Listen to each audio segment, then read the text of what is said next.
Thank you, Mr. Chairman and members. If there is one unfortunate truth that the constituents I represent in the Northern California portion of the Klamath Basin have learned, it is that federal regulatory decisions that don't rely on sound science can have devastating impacts on people and their communities.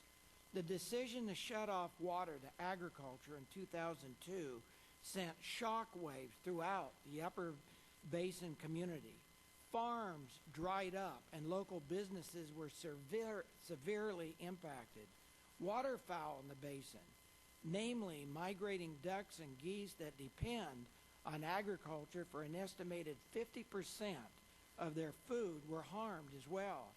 With an entire community on the brink of disaster and feeling it had been wronged by questionable science, we didn't merely request clarification on the federal decision which perpetrated this crisis, we demanded answers.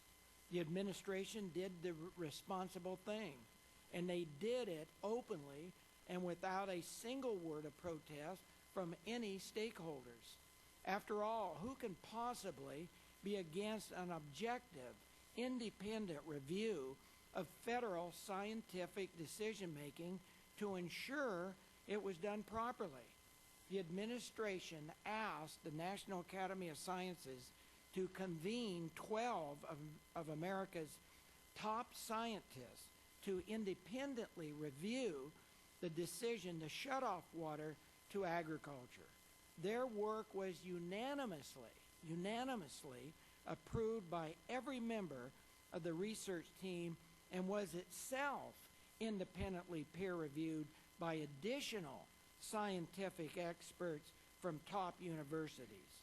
The National Academy reported that the decision to withhold lake water from the Klamath project and provide higher flows in the Klamath River was not justified by science and potentially harmful to the endangered fish the agencies were trying to protect. They also reviewed the fish die-off that occurred in 2002. Their report, again a unanimous report, independently peer-reviewed, declared that roughly 32,000 salmon died and that there was no obvious linkage between Klamath farming and the fish die-off. This makes common sense, as the Klamath project farms are about 200 miles away from where the fish die-off actually occurred.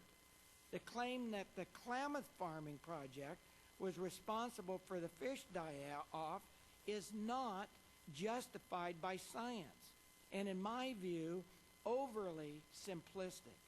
This region experienced very similar water conditions in 1988, and no fish die-off occurred. The claim that political influence had a role in Klamath operations is equally absurd.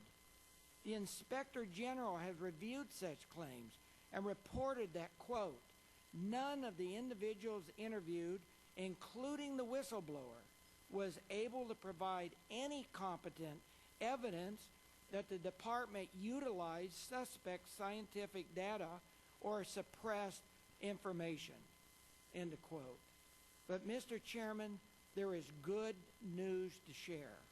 Over $500 million has been invested in improving conditions in the Klamath watershed since 2002. Only cooperation, not partisan bickering, will fix the problems in the basin. 26 parties from above Upper Klamath Lake all the way to the coast have been working together to reach a compromise on the river. These people desperately need a predictable and sustainable outcome to this situation.